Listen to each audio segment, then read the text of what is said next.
Right, good afternoon everyone, welcome back to the channel, welcome back to another video, another mini video today, and we are again going to be concentrating on the engine. Now in the last video you would have seen that I bled the coolant system on the Mini, and I think I'm like 95% sure that I have fixed the issue.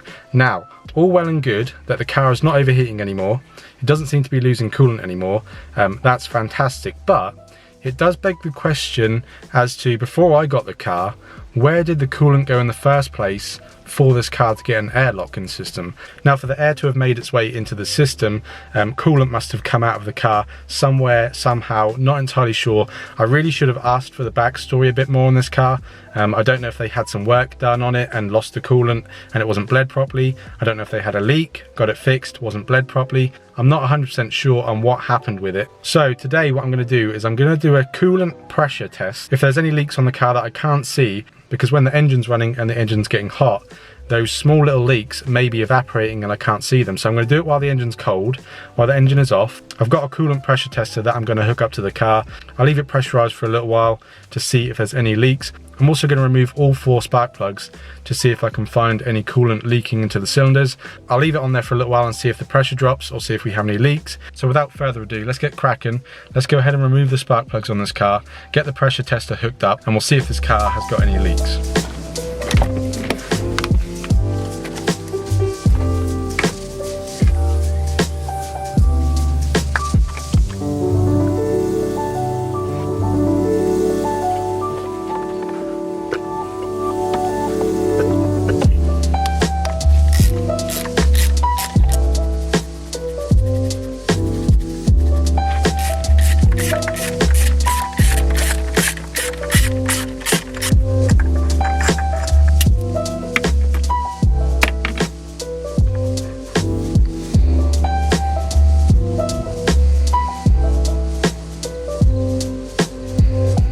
So the 4 spark plugs are out and they don't look too bad.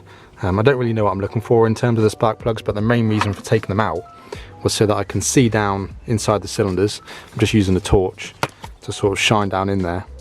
And what I'm looking for is a clean piston. Like I said, the reason I actually removed the spark plugs was so that when I put the tester on here, I can actually see if there is coolant leaking into the cylinders. I can shine my light down there, and if you see any coolant that's pooling up on top of the cylinders, then you know you've got a problem. This here is the little kit that I've got. I say little kit, it's a huge kit.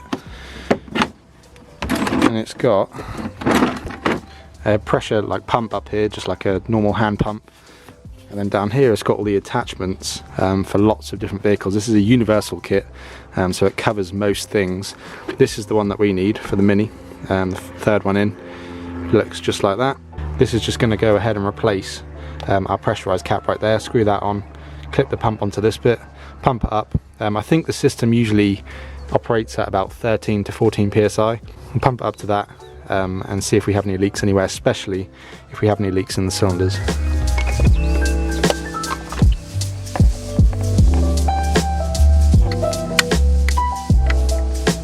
So this is what it looks like when it's all set up. I've got the pump here, goes down into that cap which is screwed on where this one was. I'm going to pump this up now. We've got a little gauge. Pump up to about between 10 and 15 psi, somewhere around there, and we'll check for leaks. We're going to check all around the engine, everywhere, like the radiator, the thermostat, water pump, all that sort of stuff. But the main thing I want to check is just to see if the coolant is being lost inside the cylinders.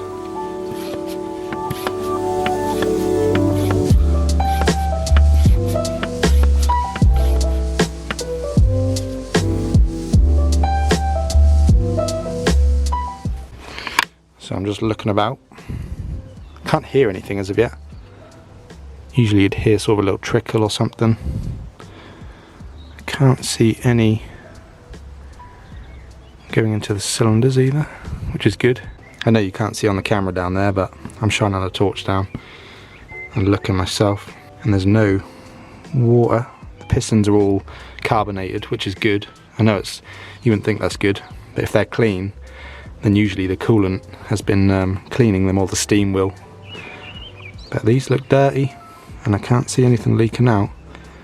I can't hear anywhere else. Just check the radiator. Looks good. Any leaks underneath? Nope. That water is from That tiny bit right here is just from what I just spilt a minute ago. The water pump is on the front of the engine. It's sort of right underneath the intake manifold, so you can't see that. But that doesn't seem to be leaking either. None of the pipes are leaking. You can feel this pipe right here is rock solid, so it's really under pressure. No air coming through there either, and we're staying at the pressure. We're not losing any pressure anywhere, which also would indicate a leak, which is good. So we're staying at around 13, 14. We're looking good so far. I'm going to leave it pressurized just for a little bit and see if I notice any leaks or any drop in pressure. But other than that, that's kind of all you need to do.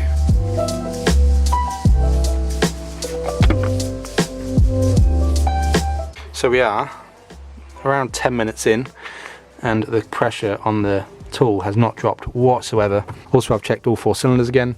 Absolutely zero coolant or water inside there. I've checked around the engine everywhere else as well, like the water pump and all that again, and there's absolutely zero leaks, not even small ones.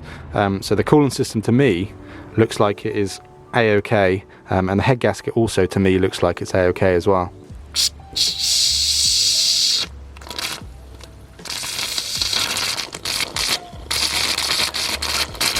I'm just going to top the coolant up because we did lose a little bit, as you just saw, but I'm well happy with that result. I just want to say as well, if you guys have got any water leaks on your cars, I highly recommend getting this kit. I think I bought it on eBay for like £20, £30, around that sort of price range.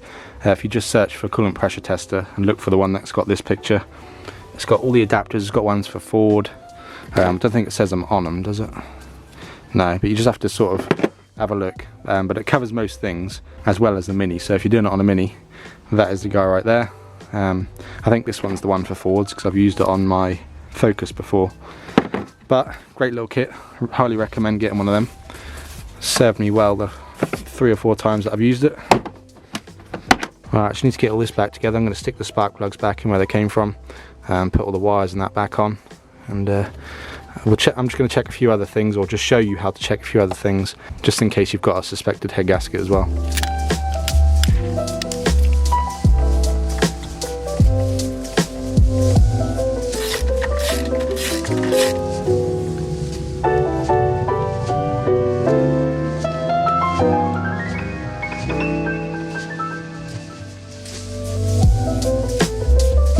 Just thought I'd mention it as well. I had a few people comment saying that I've got a cap messing off this. I do know that.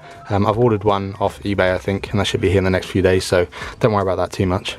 Right, so now that I've done that coolant pressure test and I'm not leaking any coolant into the cylinders or anywhere else, I'm like 99% sure now that the head gasket hasn't gone on this thing. However, for the sake of this video, I'm going to show you a few other signs that a head gasket has gone. Obviously I haven't got those signs, but I will tell you what they are just so you can look out for them. Now, as I explained last time, coolant can get into your cylinders. Exhaust gases from your cylinders can get into your coolant. That's not happening on this car.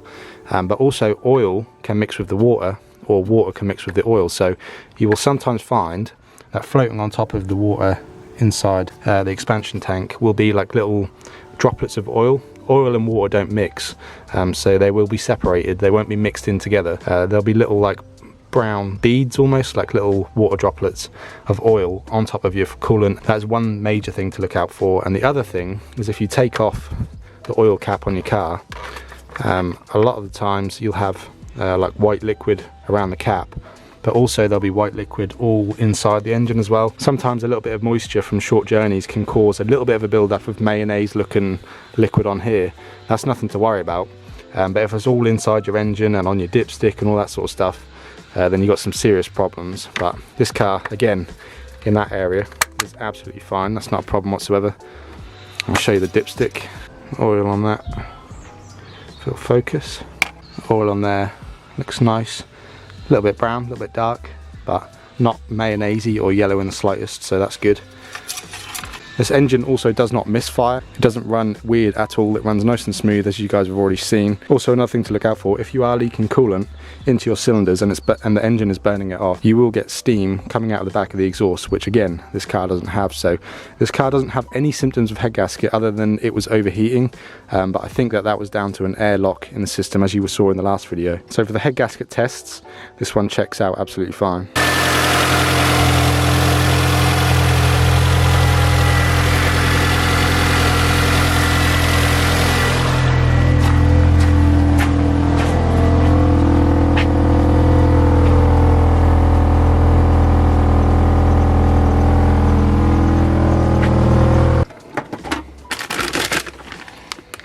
Right, so if I still wasn't sure that the head gasket is gone, there is one other test I could do. I've had this for ages. I don't know why I bought it. I think I bought it for one of my old courses, but I bought this kit, which is a kit that tests if there's exhaust gases inside your coolant. Oh my god, that door's so annoying. It's got like a special colour dye, that green liquid that you see there.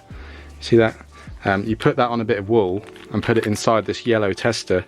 You stick that in, squeeze up some coolant into that test tube thing there, and it turns, I think it turns blue if there's exhaust gases inside it. If there's not, then it just stays green or something like that.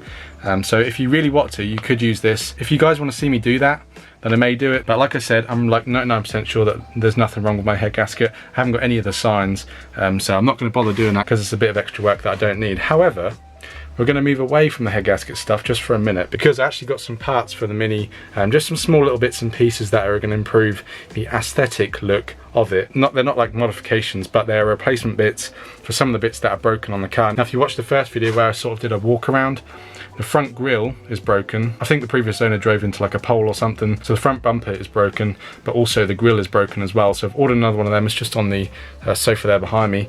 And also one of the side indicators, like the trim and the indicator, are broken, so I've got some more to replace them as well. So I'm going to quickly do that just to improve the look of it a little bit and make it look a little bit less tatty. They're just down here. I'll just quickly show you what they look like.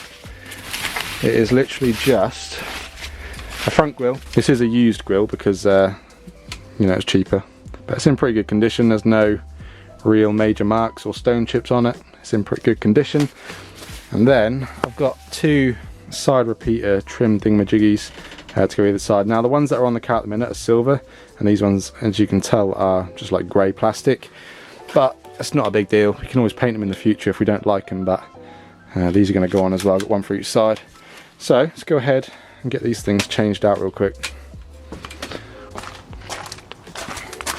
So it is the driver's side, which is the reason why we're changing this. As you can see, the trim on this is broke off. There's meant to be like a little peg right there, and it's currently stuck in there, if you can see that. So I need to find a way to get that out first, and then it should just be a case of unplugging this, plugging the new one in, stick it in, and that should be job done. Now I'm thinking that the new ones, because they're grey, they will sort of match in with the plastic, and that they're not going to look that odd. These ones, I don't know if they've like been painted or something at some stage, but all the paint has started to chip off them, so they look tatty anyway. So it's about time these ones go. This is also the panel that has got the dent in it, as you can see. I'm going to try and fix that at some point, but not right now. I don't know how I'm going to do this with one hand. Hopefully it's not too hard to unclip. Oh, there we go.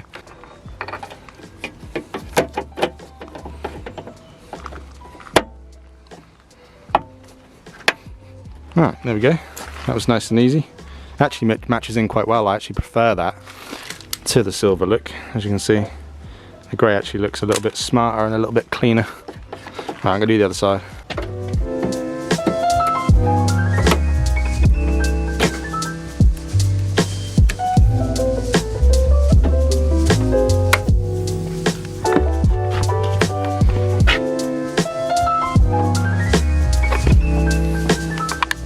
So the grille is a little bit more challenging. I think there is like these little, can you see them? Little 10mm bolt things all the way across the front there, and then I think there's just some clips along the back to take it off.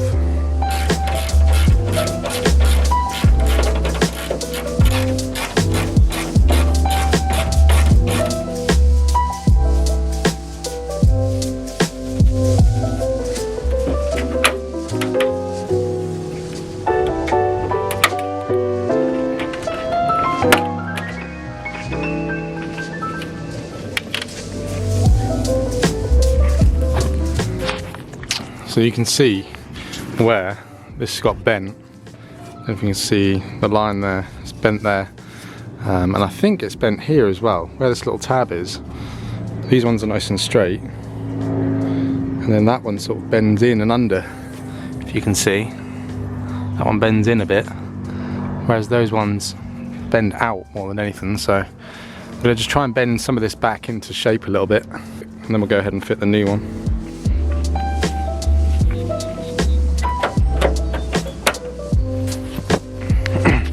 Well, it doesn't fit perfectly, as you can imagine, because it's a little bit bent underneath, but I'd say that looks a lot cleaner already. Like that. I just need to put those little screw things back on. They're not actually like bolts. They're like these weird little like nut things, but they're not proper nuts, if you know what I mean. They've got little washers as well. So I'm going to stick all these back on and I'll show you what it looks like at the end. Right, so there we got it. It's finally on. There's a massive faff, but it's on there. As you can see, it looks a lot cleaner now without that broken bit. I'll just show you the old one again. That's where it was broken, and you can see the chrome is peeled up on that bit, and this bit here is just completely broken. So it looks a lot cleaner, looks a lot better. I just need to source a racing green bumper now to sort this bit out, because that looks pretty rubbish like that. Right, so engine wise, for now I'm going to leave it be. I'm not going to touch anything else in the engine bay. Once my coolant reservoir cap comes, obviously I'll put that on, but other than that, the engine bay is staying as it is, at least for right now. I'll obviously keep checking to make sure the coolant hasn't gone down, but from what I've checked and from what I've seen, I'm very happy with how it is. The plan is, and today is Monday as I'm filming this, there's a video going live tonight where I fixed all of the, well, I bled the engine, bled the coolant and all that stuff. That's going live tonight. This one will be on Wednesday, so it's Wednesday if you're watching this on the day of upload. And today, so Wednesday, what I'm going to do is I'm going to insure the car for one day. I'm going to get some temporary cover. I'm not going to, and obviously tax it as well. It's already got MOT till the end of July, so I just need to tax it, insure it. And what I'm going to do is I'm going to take it for a run out to my nan's house, because we're going there for lunch, I think, on Wednesday anyway. So we'll take this, I'll take some coolant and take some tools just in case.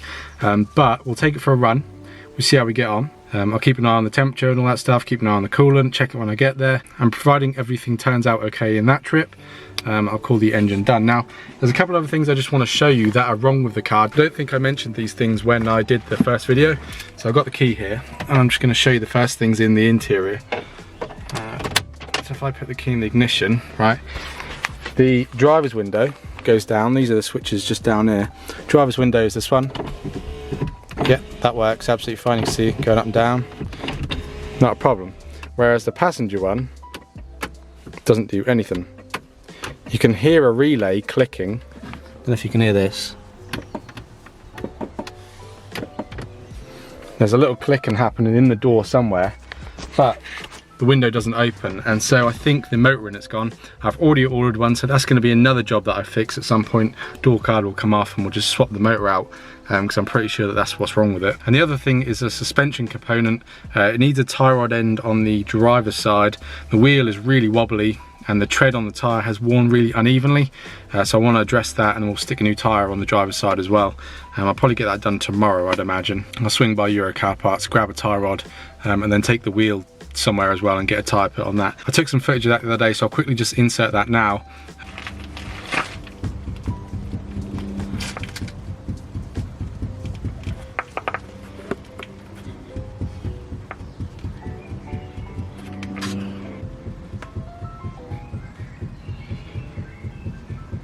I was wobbling the wheel left and right. As you can see, there's an excessive amount of play in the wheel, and you could see the ball joint where the tie rod end joins the knuckle. You can see a bunch of movement in that, so that's no good. So I'll pick up a tie rod for that side and get a tyre on that side as well, because the tyre is, as I said, is unevenly worn on the outside.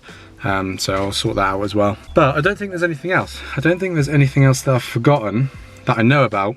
The exhaust is going to be swapped out. I'm going to get an exhaust all the way from front to back. I'm not going to get like a stupid exhaust. It's just going to be a standard one. So I'll pick one of them up as well off eBay or somewhere like that. Change that out at some point, because it's blowing all around the back box, and instead of filling the holes in with putty, I'm just going to put a new exhaust on it because they're cheap enough, and it kind of is the best way to do it. It's the proper way to do it.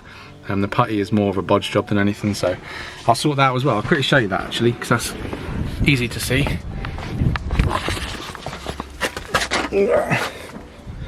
Where the back box joins, right there, see where that hole is? There's a crack all the way around that join just here. You can stick your finger in it, it goes all the way around, and you can hear it blowing really bad. So this back box goes all the way down and joins somewhere under the car down there, so I'll get a whole new section and we'll stick that on as well at some point. Also, I might need some new mounts. Look at that. I didn't even notice that. That's wobbling like crazy.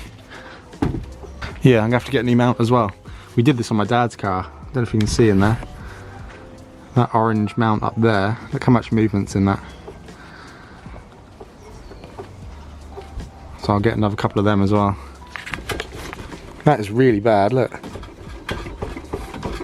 Other than that though, I'm actually really happy with this little car, and it went down well on the channel as well. Everyone was saying that they liked it as well. There was a few negative comments, but you always get that. But I'm really happy with it. And so with that, I think I'm going to end up today's video. I hope you guys enjoyed this one. I know it wasn't overly productive, but I wanted to do that coolant pressure check. It's something that even when I did the last video, it was in my brain to do. So I thought I'd do it today just to double check and make sure that we haven't got any leaks anywhere, especially in the head gasket into the cylinder. If there's anything that I did that you think looks improper, I feel like I did it right, but if there's anything you feel like I did wrong, if there's any actual Mini techs or BMW techs or whatever, do let me know. I also changed out the grille and also the side repeaters, especially the driver's side one because that one was broken. I look forward to driving this on Wednesday to see if everything plays ball, seeing if it doesn't overheat and making sure that the coolant stays in there. If it does, that's amazing, and I will pat myself on the back. So if you enjoyed this one, make sure you give it a thumbs up. As always, subscribe if you are new. We've passed 50,000 subscribers now, so the next milestone is 100k. So make sure you share these videos with your friends, tell your family about it, get as many people as you can to subscribe. My aim is to hit 100k by the end of the year. It's a massive task, but I feel like we may be able to do it. If you're enjoying the mini videos, let me know down in the comments. I will see you guys in the next one.